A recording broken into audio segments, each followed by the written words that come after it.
I think one of the biggest problems I've seen is what was called the fundamental option. And it's been taught formally and informally, but basically what it's saying is that you really can't commit a mortal sin unless you really want to rupture, or not rupture, to totally detach yourself from God. And unless that's that act of the will to really abandon God, you're not in mortal sin. And they're saying that you have to commit this mortal sin, the serious act, over and over and over again before it can be considered a mortal sin. And the fundamental option. And they're saying God is an all-loving God, and there's no such thing as real mortal sin in that case. And we know that, let's say in the sin of purity, a person knows it's wrong, they go ahead and commit the act of impurity. They're just selfish and they love themselves and they don't love God, but they're not telling God, I hate you, God, I don't want to be with you. They're committing this act and they're in serious sin. But boy, if you start getting in this fundamental option talk with teenagers and say, well, you're really not real serious sin, it's not a sin, unless you really want to cut your relationship with God. What is your comment on that? That is not correct Catholic doctrine. Mm-hmm. That is taught, though. It is not correct Catholic doctrine. It is simply personal elucubration of some theologians. Yes. And they are not even good theologians. You see, one act, for a person to commit a mortal sin, it is not necessary for the person to make a formal declaration of rejection of God. Okay. It is enough to do actual bad act in a big thing. Mm-hmm. In order to crush a person with a car, it is not necessary to declare, I hereby decide to crush you with this car. It is enough to drive over the person. Right. You see, for example, in the Old Testament, David, he saw the wife of Uriah, and he called her and sinned with her once. Finished. Yes. The prophet came to him immediately and told him the consequences. The sword will never depart from your house. And he got Uriah killed only once, not twice. Yes. And the consequences were terrible. There were wars, his own son attacked him, he had to run away, his wives were taken by his son in open daylight, there was civil war, and there were people killed all over the place. And he continued to suffer. And the psalms and his tears, one act. Yes. And there are many more like that. Ananias and Sapphira told only one lie to St. Peter and lay there dead. They fell dead immediately. And there were many others. Judas sold Christ only once, not twice. These people who say you must repeat the act, how many times must I kill that person before it becomes a mortal sin? Must I kill half a dozen of them? How many? Can I get the key of his car? If I steal his car, a nice car that cost him $5,000. So he's really saying that one act of stealing that car is not a mortal sin yet. I must declare that I hate God before, and I must take 1,000 cars like that. No. It's not correct doctrine. There is no need comforting those who are tempted. We should tell them the truth, and the truth will make them free.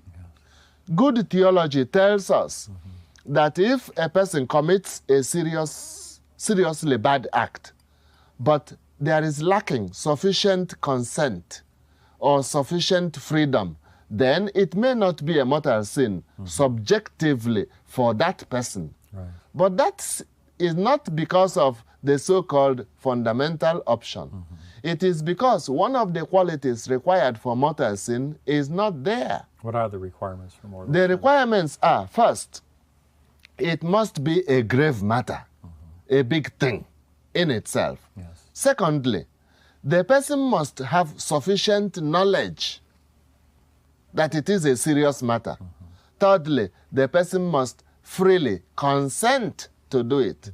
Not even to do it yet, not even do the whole thing, but consent to it, decide. So he commits a mortal sin even when he consents. The moment he decides. Right. So if a person decides to rob a bank, Yes. and the moment of decision is already a mortal sin, ever before he reaches the bank, if he reaches there and the police shoot him down, too bad for him. He is already a mortal sin. That's right. If a person decides to sin with a woman and then begins to look for the woman, he is already in mortal sin. Now, Already. Aren't sins of impurity, aren't they mortal sins? I mean, most people out there don't think they are. Well, they are mortal sins. It's very clear. What St. Paul says that fornicators will not enter into the kingdom of heaven. What other teaching does a person want? Yes. Indeed, any of the commandments, when it is a grave matter, the person knows it and consents.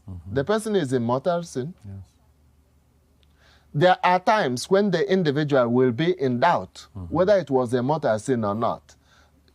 The person should go to confession and confess it. Yes. And say, Father, this is what I did.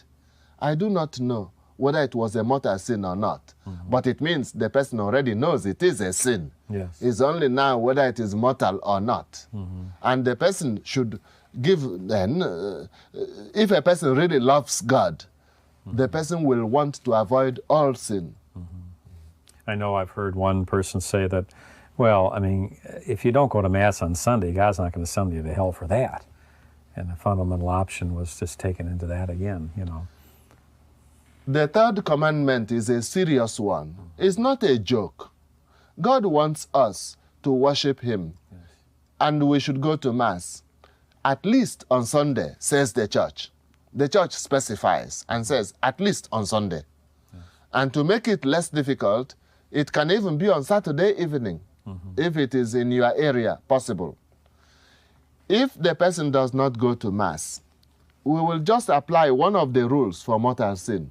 First, is it a grave matter? Yes. Does the person know it's a grave matter?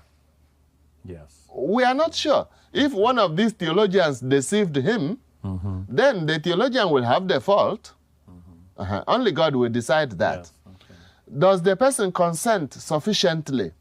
Again, we are not sure. Suppose there is a serious reason for not going to Mass. If the person was seriously sick, then that becomes a serious reason. If it's a mother and the little baby is very sick, we don't expect the mother to abandon the baby and go to Mass.